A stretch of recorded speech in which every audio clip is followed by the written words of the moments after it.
પાર્વતી માતા સત્સંગ ધાર્મિક કથાઓમાં આપનું હાર્દિક સ્વાગત છે। આજે આપણે જયા પાર્વતી વ્રતની પવિત્ર દિવ્ય કથા વાર્તા સાંભળીશું। જયા પાર્વતીનું વ્રત અષાઢ સુદ 13ના દિવસે ચાલુ થાય છે અને અષાઢ વદ ત્રીજના દિવસે સમાપ્ત થાય છે। આ વ્રત આપણે 5 દિવસ કરવામાં આવે છે। આ વ્રત કુમારિકાઓ કરે છે અને સૌભાગ્યવતી સ્ત્રીઓ પણ કરે છે। કુમારિકાઓને સારો પતિ મળે તેના માટે આ વ્રત કરે છે, ત્યારે સૌભાગ્યવતી સ્ત્રીઓ પોતાના પતિને લાંબા આયુષ્ય માટે આ વ્રત કરે છે। જે પણ કોઈ સ્ત્રીઓને જો સંતાનો ન થતા હોય તો આ વ્રત કરવાથી તેમની ઈચ્છા પૂર્ણ થાય છે। જયા પાર્વતીનું વ્રત કરવાથી પાર્વતી માતાની કૃપાથી તેમને સંતાન સુખ પ્રાપ્ત થાય છે। આ વ્રત આપણે 5 દિવસનું હોય છે અને આ 5 દિવસ દરમિયાન આપણે મીઠા વગરનું ભોજન લેવાનું છે। આ વ્રતમાં એક સમય જમી એકટાણું કરી અને વ્રત કરવાનું છે। આ 5 દિવસ સુધી આપણે અલોણા વ્રત કરવાનું છે, એટલે કે મીઠા વગરનું ભોજન લઈ અને જમવાનું છે। જયા પાર્વતીનું વ્રત માતા પાર્વતીને સમર્પિત છે। જયા તે પાર્વતી માતાનું જ સ્વરૂપ છે। આ વ્રતને માટે આપણે જયા પાર્વતી વ્રત કહીએ છીએ। જયા પાર્વતીનું વ્રત કરનારે સવારે વહેલા ઉઠી નાહી ધોઈ સ્વસ્થ થઈ પછી આપણે સારા કપડાં પહેરવા। આ વ્રતમાં કુમારિકાઓ 5 દિવસ સરસ તૈયાર થાય છે। તૈયાર થઈ અને પછી મંદિરે જાય છે। આ વ્રતમાં આપણે ભગવાન ભોળાનાથ અને માતા પાર્વતીની પૂજા કરવામાં આવે છે। આ વ્રતમાં જવારાનું ખૂબ જ મહત્વ છે। જવારા તે માતા પાર્વતીનું પ્રતીક છે, માટે જવારાની પૂજા કરવામાં આવે છે। જયા પાર્વતીના વ્રતમાં જો તમારે ઘરે પૂજા કરવાની હોય તો હું તમને આગળ જણાવું તે રીતે તમે ઘરે પૂજા કરી શકો છો। સૌપ્રથમ તમારે એક બાજોટ અથવા તો પાટલો લેવાનો, તેના ઉપર એક સ્વસ્થ વસ્ત્ર પાથરવું। પછી સૌપ્રથમ આપણે ગણપતિની સ્થાપના કરવાની છે। નાનકડી ઘઉંની ઢગલી કરી અને ઉપર આપણે ગણપતિની સ્થાપના કરવી। ગણપતિની આજુબાજુ એક રૂપિયાનો સિક્કો મૂકી અને તેના ઉપર એક સોપારી મૂકવી। સોપારી તે રિદ્ધિ સિદ્ધિનું પ્રતીક છે। પછી આપણે ભગવાન ભોળાનાથ અને માતા પાર્વતીની જો તમારા ઘરે છબી હોય તો છબી, મૂર્તિ હોય તો મૂર્તિ, તેની સ્થાપના કરવી। પછી આપણે જવારા લેવાના છે અને બાજુમાં જવારા રાખવાના છે। જવારાની પણ આપણે પૂજા કરવાની છે। આપણે અબીલ, ગુલાલ, ચંદન, ચોખા, પુષ્પથી માતા પાર્વતી અને ભગવાન ભોળાનાથની પૂજા કરવાની છે। ઘીનો દીવો પ્રગટાવી અને પછી આપણે પૂજા ચાલુ કરવાની છે। જવારાને પણ આપણે અબીલ, ગુલાલ, ચંદન છાંટી અને તેની પણ આપણે પૂજા કરવાની છે। તમારે એક ચૂંદડી લેવાની છે અને આ ચૂંદડી તમારે જવારાને ફરતી તેને પહેરાવી દેવાની છે। પછી આપણે જવારાને નાગલાથી સરસ હાર પહેરાવશું। આપણે જવારાને નાગલા ચડાવવાનો મતલબ એ છે કે આપણે ભગવાન ભોળાનાથ અને માતા પાર્વતીની સાથે સાથે પૂજા કરી રહ્યા છીએ। પછી તમારે 5 નાગરવેલના પાંદ લેવાના છે અને આ પાંદને તમારે કંકુથી તિલક કરવાનું છે અને ચોખા લગાવવાના છે। આ 5 નાગરવેલના પાંદ ઉપર એક સોપારી મૂકવાની છે, એક કમર કાંકડી મૂકવાની છે, એક આપણે સૂકી દ્રાક્ષ મૂકવાની છે અને તમારા ઘરમાં જે પણ ફ્રૂટ હોય તે ફ્રૂટ એક કરી અને મૂકવાનું છે। નાગરવેલના પાંદ ઉપર તમે એક સૂકી ખારેક મૂકી શકો છો। આ 5 પાંદ ઉપર તમારે એક રૂપિયો મૂકવાનો છે। પછી તમને જે પણ દક્ષિણા મળે તે દક્ષિણા પણ આપણે મૂકવાની છે। આવી રીતે આપણે પૂજા કરવાની છે। પછી આપણે પ્રસાદ ધરાવવાનો છે। પ્રસાદમાં તમારા ઘરમાં જે પણ ફ્રૂટ હોય તે ધરાવી શકો છો, તો જે પણ તમે બનાવી હોય તે પણ ધરાવી શકો છો। પછી આપણે આરતી કરવાની છે। ઘરે કોઈ પણ વ્રતની પૂજા અર્ચના કરતા હોય ને પછી જો તમે આરતી ન કરો તો તે તમારી પૂજા અધૂરી ગણાય છે, માટે આરતી તો અવશ્ય કરવી જ જોઈએ।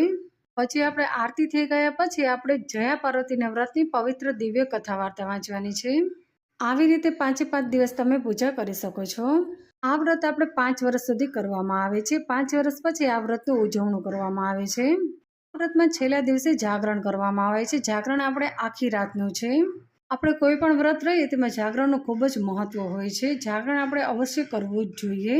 નાની નાની બાળાઓ જયા પાર્વતીનું વ્રત રહેતી હોય તે અંતાક્ષરી રમે છે કે બીજી અલગ અલગ રમતો રમે છે, એવી રીતે જાગરણ કરે છે।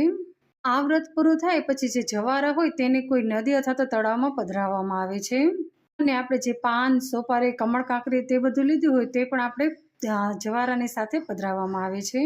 અને જો તમારે મંદિરે જઈ અને પૂજા કરવાની હોય તો તે બ્રાહ્મણને આપી દેવામાં આવે છે। 5 વર્ષ પૂરા થાય એટલે આપણે આ વ્રતનું ઉજવણું કરવામાં આવે છે। ઉજવણામાં આપણે 5 કુમારિકાઓ અથવા તો 5 સૌભાગ્યવતી સ્ત્રીઓને આપણા ઘરે જમવા માટે આમંત્રણ આપવાનું। પછી તે આપણા ઘરે આવે ત્યારે સૌપ્રથમ તેને કંકુથી તિલક કરવાનો અને ચોખા લગાવવાના। અને જે પણ 5 દિવસ દરમિયાન આપણે જે ભોજન કર્યું હોય તે જ ભોજન આ કુમારિકાઓને અથવા તો સૌભાગ્યવતી સ્ત્રીઓને તમારે જમાડવાનું છે. જમી અને પછી તમને જે પણ દક્ષિણા મળે તે દક્ષિણા તેમને આપવાની છે, કોઈ ભેટ આપવાની છે. વ્રતનું ઉજવણું કરો ત્યારે બ્રાહ્મણને પણ તમારી યથાશક્તિ દાન દક્ષિણા આપવી. અમુક જગ્યાએ આ વ્રતનું ઉજવણું લગ્ન પછી કરવામાં આવે છે અને અમુક જગ્યાએ 5 વર્ષ પૂરા થાય ત્યારે કરી નાખે છે ઉજવણું. હવે આપણે આ વ્રતની પવિત્ર દિવ્ય કથા વાર્તા વાંચીશું. સૌપ્રથમ આપણે વ્રતની વિધિ જાણીશું.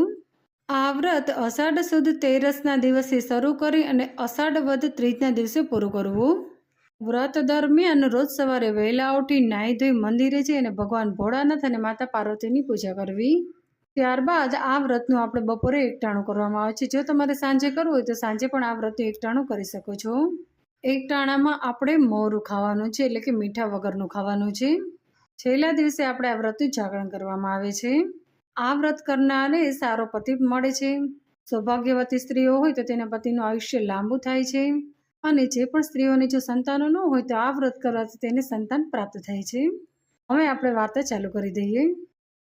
કોઈ એક ગામમાં એક બ્રાહ્મણ અને બ્રાહ્મણી રહેતા હતા. બ્રાહ્મણનું નામ સત્યવત અને બ્રાહ્મણી નામ સત્યવતી હતું. આ બંને પતિ પત્ની ખૂબ જ ભક્તિવાળા અને સતગૃહ હતા. આ દંપતી બધી જ વાતે સુખી હતા, પરંતુ તેમને ત્યાં શેર માટેની ખોટ હતી. આ માટે બ્રાહ્મણ અને બ્રાહ્મણી અંતરથી દુઃખી રહેતા હતા. એક દિવસની વાત છે અને તેમના ઘરે નારદજી આવી પહોંચ્યા. બ્રાહ્મણ અને બ્રાહ્મણીએ તેમનું પ્રેમપૂર્વક આદરપૂર્વક સત્કાર કર્યો. નારદજીએ તો તેમનું આતિથ્ય સ્વીકાર કર્યું અને પછી નારદજીએ તેમને ક્ષેમ કુશળ પૂછ્યા. નારદજીના આ પ્રશ્નના જવાબમાં બ્રાહ્મણ અને બ્રાહ્મણીએ કહ્યું કે તમારા આશીર્વાદથી અમે ખૂબ જ સુખી છીએ, પરંતુ અમારું આંગણું સૂનું છે. અમારા આંગણામાં રમનાર કોઈ પણ બાળક નથી.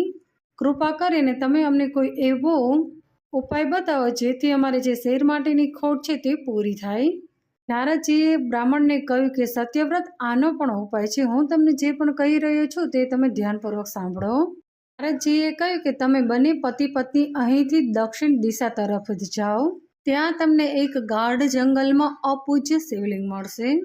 ઘણા બધા વર્ષોથી આ શિવલિંગની પૂજા કોઈ પણ કરી નથી. તમે બંને ત્યાં છે અને પૂર્ણ ભક્તિભાવ અને શ્રદ્ધાથી આ શિવલિંગની પૂજા કરજો. શિવ પાર્વતી તમારું દુઃખ અવશ્ય દૂર કરશે. આમ કહી અને નારદજીએ તો ત્યાંથી વિદાય લીધી. બ્રાહ્મણી તો પોતાના પતિને શોધતી શોધતી એક ઝાડ પાસે આવી ગઈ અને ત્યાં તેને જોયું તો તેનો પતિ મૃત અવસ્થામાં પડ્યો હતો. સત્યવ્રતને સર્પે ડંખ માર્યો, તેથી તેનું મૃત્યુ થઈ ગયું હતું. પોતાના પતિની આવી દશા જોઈ અને તેની પત્ની તો જોરદાર આંસુએ રડવા લાગી. એટલામાં ફરતા ફરતા પાર્વતી માતા ત્યાં આવી ચડ્યા. પાર્વતી માતાએ જોયું તો કોઈ સ્ત્રી ત્યાં રડી રહી હતી અને પાર્વતી માતાએ તેને કહ્યું કે તું શા માટે રડે છે? પાર્વતી માતાના આ જવાબમાં બ્રાહ્મણીએ કહ્યું કે મારા પતિનું સર્પદંશથી મૃત્યુ થયું છે, માટે હું રડી રહી છું. પાર્વતી માતાએ તો બ્રાહ્મણીને આશ્વાસન આપ્યું કે તું જરા પણ ચિંતા ન કર, હમણાં જ હું તારા પતિને સજીવન કરું છું. આમ કહી અને પાર્વતી માતાએ તો સત્યવ્રતના શરીર ઉપર પાણી છાંટ્યું. ત્યાં તો બ્રાહ્મણ તો આરસમાં રડી અને બેઠો થઈ ગયો. બ્રાહ્મણ તો પોતાની સામે સાક્ષાત પાર્વતી માતાને ઊભેલા જોઈ અને તેમને પ્રણામ કરવા લાગ્યો અને તે તો પગે પડવા લાગ્યો અને બ્રાહ્મણીએ પણ પાર્વતી માતાને પગે લાગી. ત્યારબાદ બ્રાહ્મણ અને બ્રાહ્મણી માતા પાર્વતીને કહ્યું કે અમારે પુત્ર પ્રાપ્તિની ઝંખના છે, કૃપા કરી અને તે આશીર્વાદ અમને આપો. બ્રાહ્મણ અને બ્રાહ્મણીએ તો માતાજીને પોતાની પુત્ર પ્રાપ્તિની ઝંખના છે તે કહી બતાવી. બ્રાહ્મણ અને બ્રાહ્મણીના આ જ પ્રશ્નના જવાબમાં પાર્વતી માતાએ કહ્યું કે તમે જો જયા પાર્વતીનું વ્રત કરશો તો અવશ્ય આ મનોકામના તમારી પૂર્ણ થશે. બ્રાહ્મણીએ પૂછ્યું કે પાર્વતી માતા આ વ્રત કઈ રીતે કરું તે તમે અમને કહો. પાર્વતી માતાએ કહ્યું કે અષાઢ સુદ 13થી લઈ અને અષાઢ વદ 3ના દિવસે આ વ્રત તમારે પૂરું કરવું. આ વ્રત દરમિયાન તમારે ગોળ અને મીઠા વગરનું ભોજન લેવું. 5 દિવસ તમારે એકટાણું કરવું. છેલ્લા દિવસે આપણે આ વ્રતનું જાગરણ કરવું, આખી રાતનું જાગરણ કરવું. જાગરણ દરમિયાન તમારે ભગવાન ભોળાનાથ અને માતા પાર્વતીના ભજન કીર્તન કરવા, ગરબા ગાવા, સ્તુતિ ગાવી. આ રીતે 20 વર્ષ સુધી તમારે આ વ્રત કરવું અને દર 5 વર્ષે તમારે આ વ્રતનું ઉજવણું કરવું. ઉજવણામાં તમારે 5 સૌભાગ્યવતી સ્ત્રીઓને તમારા ઘરે જમવા માટે આમંત્રણ આપવું અને જમાડી પછી તમારી યોગ્ય દાન દક્ષિણા આપી અને તેની વિદાય કરવી. દાન દક્ષિણામાં તમારે કોઈ સૌભાગ્યવતી ચિહ્નો દાનમાં આપવા. કે વસ્ત્રો, ચાંદલાનું પેકેટ, કંકોની ડબ્બી, બંગડીઓ વગેરે તમે આપી શકો છો. આ પ્રમાણે પૂર્ણ શ્રદ્ધા અને ભક્તિભાવથી વ્રત કરવામાં આવે તો નિસંતાન સ્ત્રીઓને સંતાન પ્રાપ્ત થાય છે. સ્ત્રીનું સૌભાગ્ય અખંડ રહે છે, પોતાના પતિનું આયુષ્ય લાંબુ થાય છે. આમ કહી અને પાર્વતી માતા તો અંતર્ધ્યાન થઈ ગયા. બ્રાહ્મણ પતિ પત્ની તો વ્રતની વિધિ સાંભળીને પોતાના ઘરે પાછા આવી ગયા અને અષાઢ માસ આવે ત્યારે તેમણે જયા પાર્વતીના વ્રત ચાલુ કર્યું. બ્રાહ્મણ પતિ પત્નીએ તો પૂર્ણ શ્રદ્ધા અને ભક્તિભાવપૂર્વક જયા પાર્વતીનું વ્રત કર્યું અને આ વ્રતના પ્રતાપે પૂરા 9 માસે તેમને પુત્ર રત્નની પ્રાપ્તિ થઈ. આવી રીતે પતિ પત્ની ખૂબ જ ખુશ થઈ ગયા. બ્રાહ્મણ પતિ પત્ની તો પોતાના પુત્ર સાથે બાકીનું જીવન પસાર કરવા લાગ્યા. હે પાર્વતી માતા, જયા પાર્વતીનું વ્રત જેવી રીતે બ્રાહ્મણ અને બ્રાહ્મણીને ફર્યું તેવું સર્વને ફરજો. વ્રત કરનાર, વાર્તા લખનાર, વાર્તા વાંચનાર, વાર્તા સાંભળનાર સર્વની દશા સુધારજો. બધાને સુખ, સંપત્તિ અને સંતતિ આપજો. શ્રદ્ધા, વિશ્વાસ અને સનિષ્ઠતા પ્રદાન કરજો. અહીં આપણે જયા પાર્વતીના વ્રતની પવિત્ર દિવ્ય કથા વાર્તા સમાપ્ત કરીએ છીએ. બોલો પાર્વતી માતાની જય.